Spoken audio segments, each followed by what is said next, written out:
Ngayon, sunod mga kababayan, dito tayo kay PBBM. Ano yung kay PBBM, Ken? O, eto ha. Mga kababayan, sabi ng mga DDS, robot na lang daw si Marcos. Sabi ng mga DDS, nakalagay na lang daw sa freezer.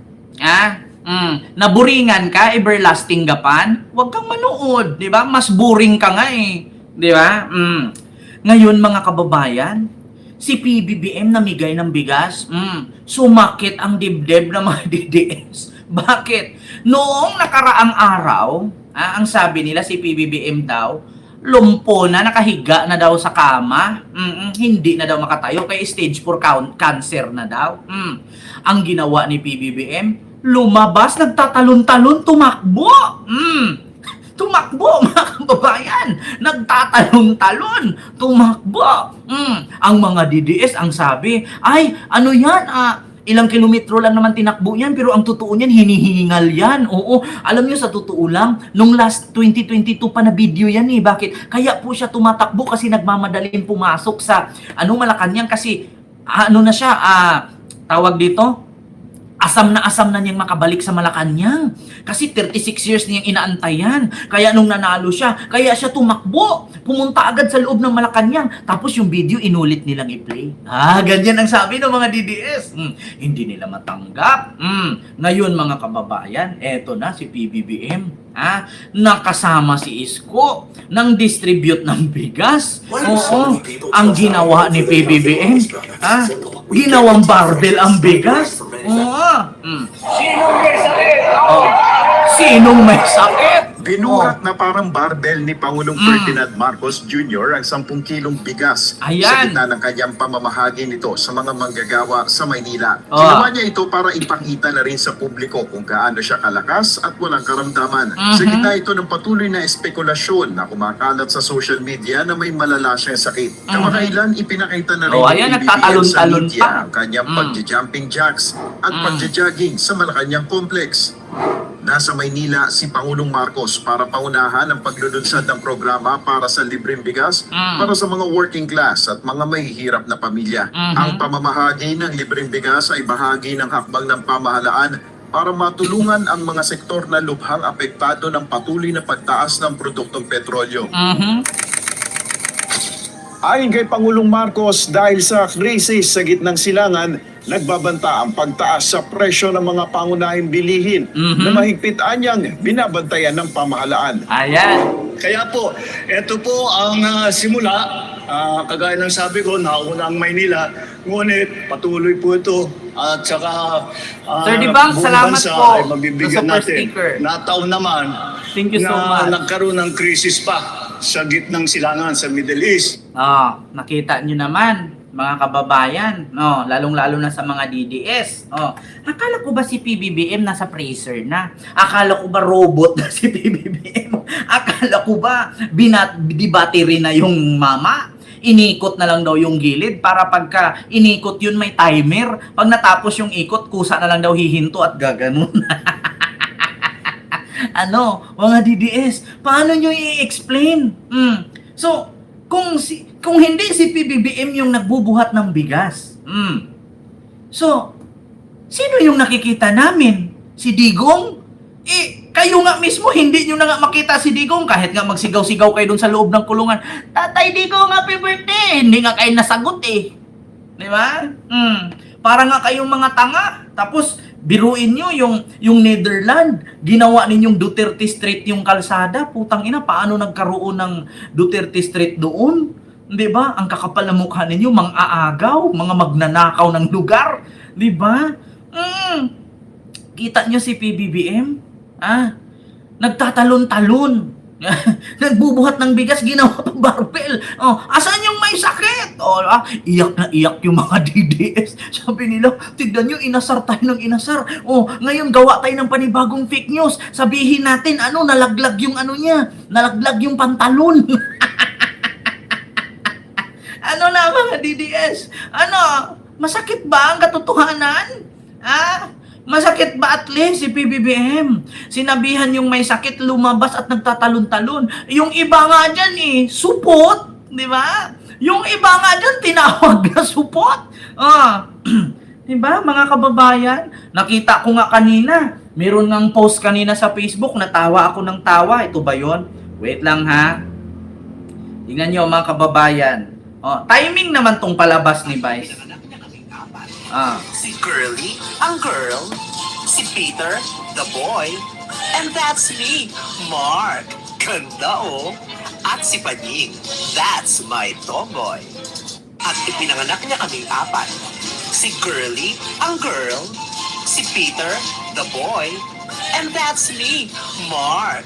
Ganda oh. At si Panying, that's my tomboy. Kita nyo? At ipinanganak niya kaming apat.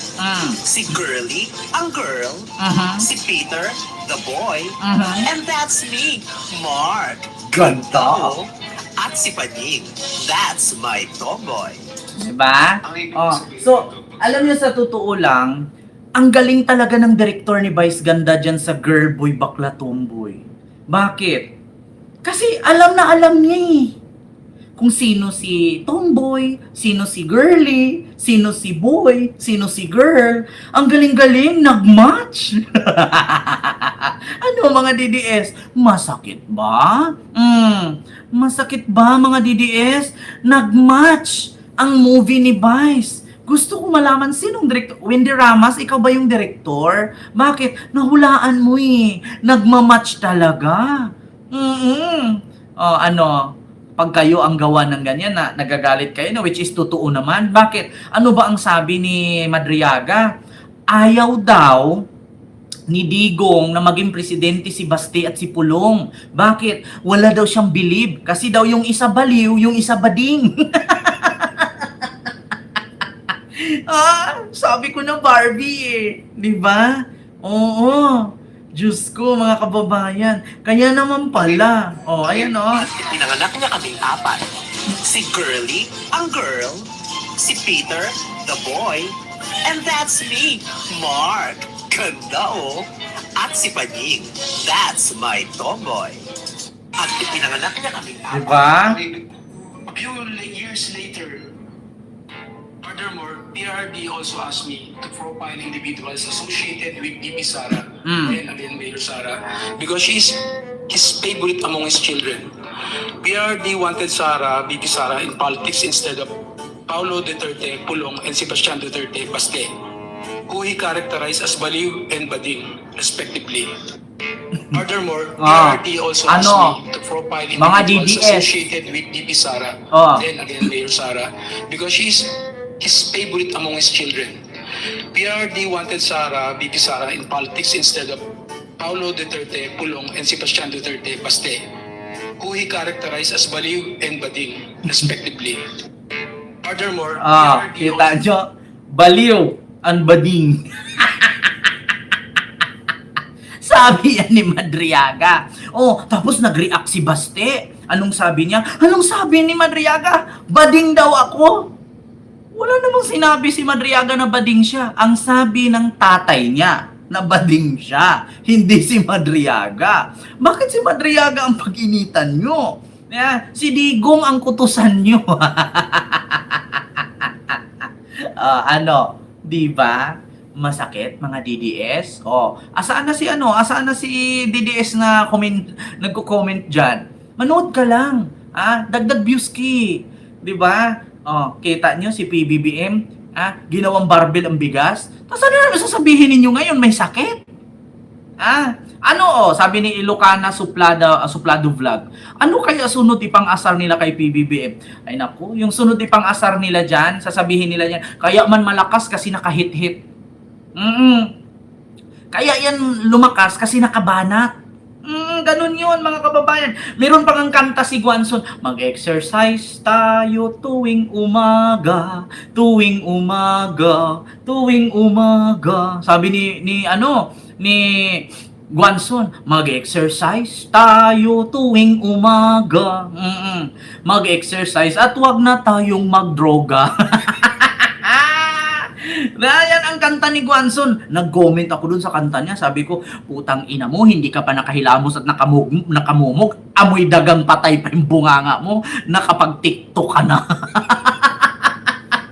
Oo, ganyan ang mga DDS. Hindi pa nakahilamos, may muta pa. Hindi pa nakamumog, amoy daga pa yung hininga. Tapos nagtitiktok na.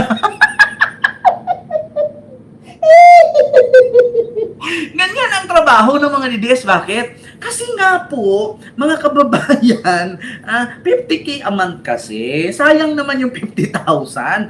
Inutos ni Sara kay Madriaga yan. Nandun sa conversation nila. Ram, 50K, siraan nyo si BBM. Copy po, ma'am. Hindi pa nakapaghilamos. Hindi pa nakapagmumog. Amoy patayng daga pa yung hininga. Nakita nyo, kumakanta pa, mag-exercise tayo, tuwing. Tapos yung buhok, hindi mo pa makita. Meron pang alam nyo yung tawag doon, yung mga bulak sa unan. Meron pa mga bulak sa unan na tira-tira. Yung mga tira-tira sa kumot na luma, yung kumot na tawag dito yung lampin. Alam niyo yung tela ng tela ng harina. Oo, yan yung mga ni Guanzon eh. 'Di ba? Yan yung mga kumot ni Guanzon, tela ng harina. Oo, ito Guanzon. Exercise. Mga kababayan. Ayan pakinggan natin. Ayan Exercise tayo tuwing umaga. di pa nakamumog yan. Tuwing umaga. Hindi pa nakapaghimuta. Exercise tayo tuwing umaga. Mag-exercise, hindi magdroga. Kita mo yan? Exercise. Hindi pa nga nakapaghilamos ang puta. Amoy patayng daga pa yung hininga. Ang aga-aga, nagkukontent na. Kita nyo yan? Hindi pa nakapagmumog ang puta. Ayan ito. Baliktarin natin. Tingnan natin play. Tayo tuwing umaga. Tuwing umaga. Tuwing umaga. Mag-exercise tayo tuwing umaga. Mag-exercise, hindi magdroga. Diba? Kita mo yan? Nakita mo yan, hindi pa nakapagmomok ang puta, hindi pa nga nakapagsuklay. Wala pa yung suklay niya na yung itim, tawag pa yung suklay, yung kulay brown ba yun, yung pangtanggal uban. Minsan may lisa pang madadala. Hindi pa nakapanuyod ng buhok. Meron pang mga may mga pulgas pa yung ulo. Diba? Hindi pa nakapaghilamos. May muta pa. Amoy patay na daga ang hininga. Tapos, inuna ang TikTok. Mag-exercise tayo tuwing umaga. Hindi pa naghilamos, amoy patay daga ang hininga. Ay, Diyos ko pa. Diba? Hindi pa nakapanuyod. May mga pulgas pa yung ulo. May mga garapata pa. Meron pang surot yung higaan kasi bakit? Luma na. Ay, Diyos niyo, Marimar. Kita niya si PBBM. Nakita naman natin ang pangyayari ng tagera, taasan ang presyo ng langis. Alam naman natin, pag tumaas ang presyo ng langis, sabay-sabay, lalong-lalo ng pagkain. Kaya yun ang ibinabantayan namin na mabuti. Na kahit papano, na yung hindi ganong kabigat ang magiging epekto sa taong bayan. Yun ang aming binabantayan. Kasi wala tayo magagawa doon sa presyo ng langis. Ngunit sa presyo ng pagkain, yun, meron tayo magagawa. Unang inilunsad ang programa sa Maynila ngayong araw at ipatutupad ito sa buong bansa. Ayon kay Pangulong Marcos, nakapagpalabas na ang gobyerno ng nasa 15 billion pesos para sa programa na pamamahagi ng libreng bigas. Ipinahayag naman muli ni PBBM ang kanyang ninanais na makamit bago siya bumaba sa pwesto sa taong 2028. Sana po ay kahit papaano matupad ang aking pangarap na pagbaba ko bilang Pangulo, wala na pong gutom na Pilipino. Para sa mga benepisyaryo ng 10 kilong bigas, malaking tulong na ito sa kanilang pamilya. Wala pong katumbas na halaga yung pagkatulong na natanggap po namin sa ngayong panahon na to. Para po sa amin, malaking tulong po ito dahil sa ngayon po mahal na po yung mga bilihin. Ngayon, kaharap nila ang kamera. Minsan dyan sa Maynila ganito. Tama man yung sabi ni Sara na napagod daw siya sa mga taga Maynila kasi daw maraming plastic. Oh, nakita nyo ngayon sa kamera, wala pong katumbas na tulong. Sabing ganyan yan. Tapos, kapag wala na ang kamera, anong sasabihin nila? Ano ba yun? 10 kilong bigas lang inabot sa amin. Tapos, yung ninakaw nila, bilyon-bilyon. Ganyan yan eh. Kita nyo, nagbaba ang presyo ang gasolina. Ang sabi, ano ba yan? Magbababa. Oh, 10 piso lang. Tapos, sunod linggo, tataas ulit. So, kasalanan ni Marcos yan. Buti nga si Marcos may inabot bigas si Sara. Inabutan kayo. Ultimo nga, bulbul niya, wala. Diba? Ganyan yan. Ang sasabihin niya, ito mark my word, hindi ko naman nila lahat na ang Maynila ay puro loyalista yan. Meron pa rin mga kasara dyan. Sabi nila ngayon, wala pong makatumbas na tulong ito mga inabot sa amin. Tapos pagtalikod, ano ba yan? Nagbibigay ng bigas 10 kilo lang. Wala man lang ano. Tapos, sinong iboboto mo? Siyempre si Sara. Tapos itanong mo, anong inabot ni Sara? Wala, ultimo bulbul na yung puti. Wala. Di ba? Ganyan yan mga kababayan. Naalala nyo, nag-rollback ng bagsak presyo ang gasolina, 10 piso. Sabi nila, ano ba yan, 10 piso lang? Aba, kayo na lang may-ari ng gasolinahan. Kukumprahin mo doon $100 per litro, tapos ibibenta mo ng 80. Sinong may-ari ng gasolinahang tangan yan? Di ba? Kung ikaw may-ari ng gasolinahan, kumpra mo 100 per litro, ibibenta mo ng 80. Hindi na mo kakatanga. Diba?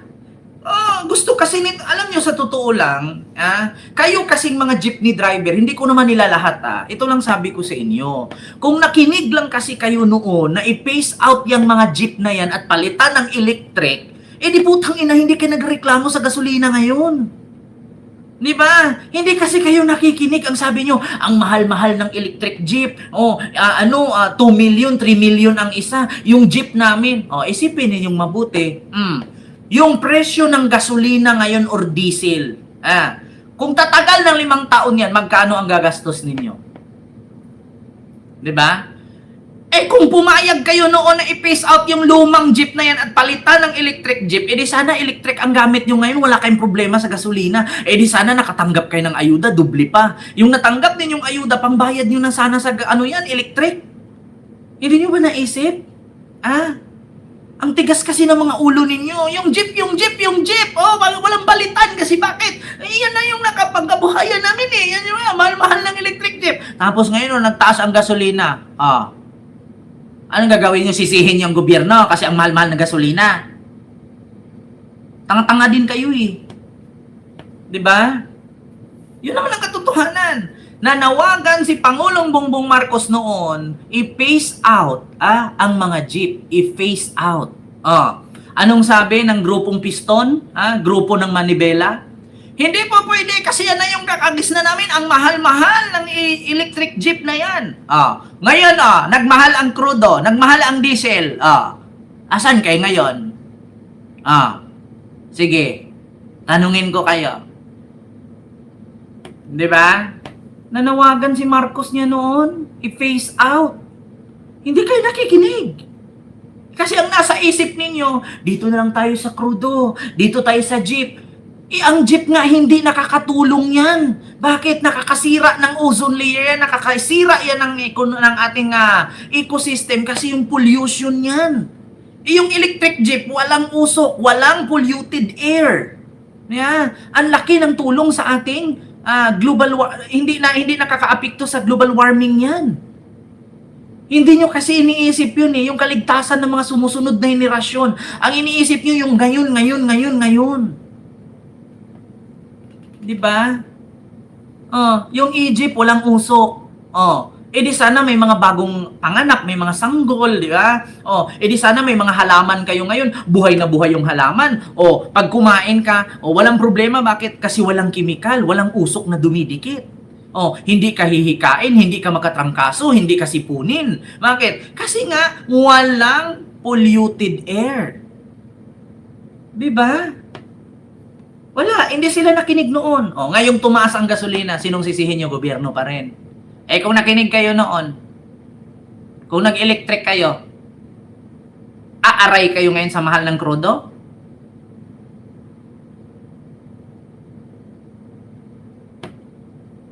Diba?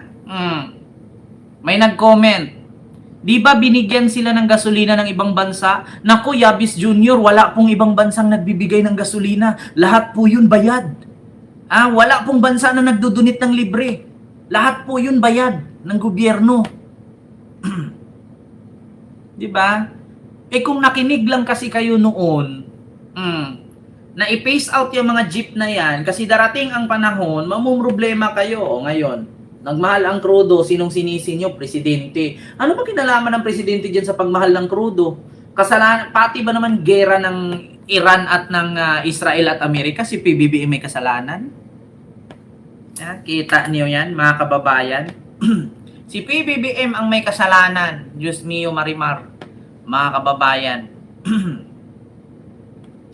Parang ano na lang lahat na lang ng ultimo pag dumami ang anak, kasalanan ni PBBM. Bakit nung nagkantutan kayo ng asawa mo si PBBM repere? O hinto ka muna kay namaga ang puke niya, ganon?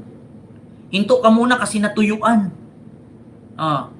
Bakit ganon nga lang ang mga Pilipino? Halos lahat ng dumadaang presidente ganyan ang reklamo. Pag nagmahal ang bilihin, pag dumami ang anak, kasalanan ng presidente. Bakit nung nagkantutan kayo ng jowa mo, presidente nakaabang, oy, dahan-dahan, bakit? Nasaktan. O huwag mong iputok sa loob, kay dadami kayo. Ganun ba? Nagaganon ang presidente? Mga inutil to, mga hayop na to. Ay, Diyos mio Marimar. Ito pa, sunod. Mga